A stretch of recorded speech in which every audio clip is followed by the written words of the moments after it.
Recent টাইমে আমরা খুব একটা শব্দ শুনতে পাচ্ছি, সেটা হচ্ছে ইলেক্ট্রোলাইট। সো আসলে এই ইলেক্ট্রোলাইট কি? ইলেক্ট্রোলাইটের কার্যকারিতা কি? ইলেক্ট্রোলাইট কাদের দরকার? এই নিয়ে হচ্ছে আজকের এপিসোড। প্রথমে আসি, ইলেক্ট্রোলাইট কি? ইলেক্ট্রোলাইট হচ্ছে কিছু খনিজের সংমিশ্রণ যা আমাদের বডিতে মিশে, আমাদের বডির মিনারেল এবং হচ্ছে ব্লাডের সাথে মিশে আমাদের বডিকে কার্যক্ষম করে, আমাদের বডিকে অ্যাক্টিভ রাখে। এই ইলেক্ট্রোলাইটের বেসিক যে কম্পোনেন্টগুলো রয়েছে সেগুলো হচ্ছে sodium, potassium, calcium, chloride, magnesium, phosphorus. এই বেসিক এলিমেন্টগুলো, এই এলিমেন্টগুলো অ্যাকচুয়ালি আমাদের শরীরে যাওয়ার পরে আমাদের বডিকে বিদ্যুতায়িত করে বা চার্জড আপ করে এবং সেটাকে আমাদের বডিকে ফাংশন করতে সাহায্য করে। এখন আসি, এই ইলেকট্রোলাইট ড্রিঙ্কস আসলে কাদের দরকার?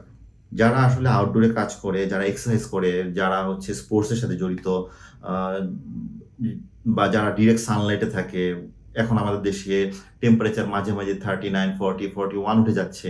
সো এরকম এক্সট্রিম সানলাইটে যারা কাজ করে বা বাইরে ঘোরাঘুরি করে, তাদের শরীর থেকে ঘামের মাধ্যমে অনেক পানি বের হয়ে যায়, অনেক ইলেকট্রোলাইট কম্পোনেন্ট এবং প্রয়োজনীয় কম্পোনেন্ট বের হয়ে যায়।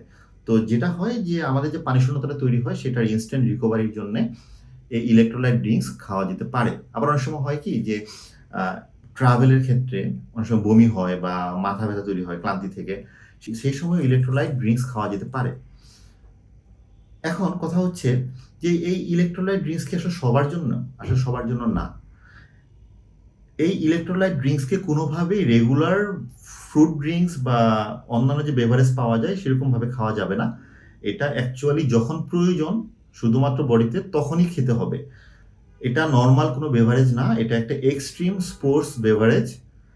এটা কোনো নর্মাল ফ্রুট ড্রিঙ্কস না। সো এটা কেউই রেগুলারলি নর্মাল ড্রিঙ্কসের মতো পারচেস করে খাওয়া শুরু করবেন না। তাতে আসলে উপকার থেকে অপকার হতে পারে আপনার বডির জন্যে, এবং সেটা আপনার ব্লাড প্রেশারকে অ্যাবনর্মাল করে দিতে পারে, সেটা আপনার ডায়াবেটিককে বাড়িয়ে দিতে পারে।